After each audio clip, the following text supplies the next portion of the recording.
So, as we close this trip to the Bankhead National Forest and the warrior bass, it's been a good day. Caught probably 15 to 20 warrior bass, one hybrid Alabama bass, and a largemouth bass, and a yellow bullhead. We can't forget them. It's been a good day, full of a lot of catching and neat sights to see.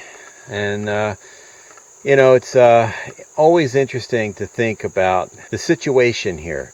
So here we have a native black bass that is severely impacted by native hybridization with Alabama bass that are natives here, of course, just as much as warrior bass. And we think that it's probably instigated by some legacy effects from coal mining, from 3 generations ago. So we're seeing stuff here that has really been the product of stuff we have nothing, has nothing to do with us, for a change.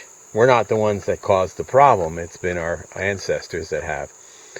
And the fact that these are native on native crimes makes it a lot harder to know what exactly to do in terms of conservation actions. Over in Georgia, where Alabama bass are not native and they're causing these same kinds of problems, well, that's easier to know what to do, and nothing's been done yet on this front. But getting rid of Alabama bass and trying to enhance or stock natives makes sense. But over here, it's not so clear. I mean, do you eliminate native Alabama bass to bolster another native species? That it's a slippery slope. I mean, what makes one native species more valuable than another? These are questions that we wrestle with over here. There's no easy answers. Warrior bass are really cool, without a doubt. But do we need to extirpate Alabama bass from some of their native range in order to restore this fish?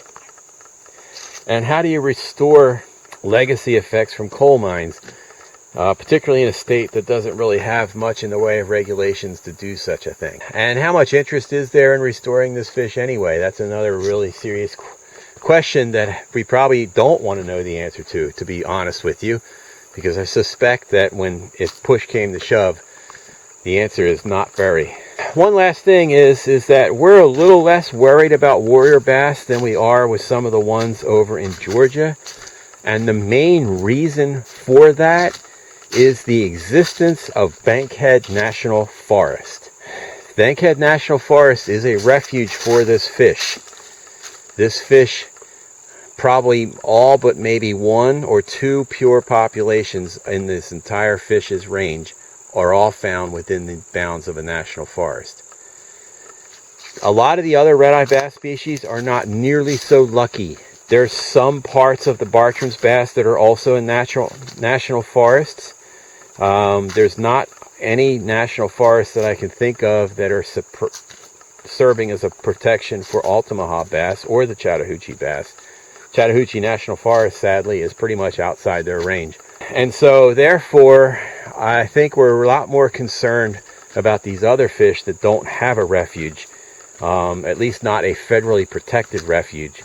And so this just demonstrates the importance of federal land, public land, held in trust for the general public, and to preserve some aspects of nature. I've said this before, you cannot beat just protecting large swaths of land when it comes to restoring and protecting native species.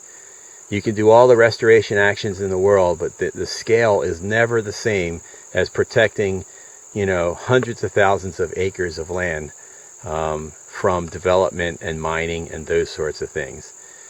So this is just another reminder of how important our public lands really are, and what great benefits we do derive from them, even when it seems like they're just sitting there doing nothing.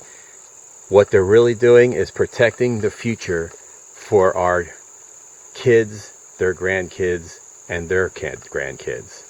And it's important to always keep that in mind, particularly as we keep seeing the fate of certain public lands continually debated in the halls of Congress and also in the White House. you know, these have value, and it's important for us to remember that and to not lose sight of the value that they have.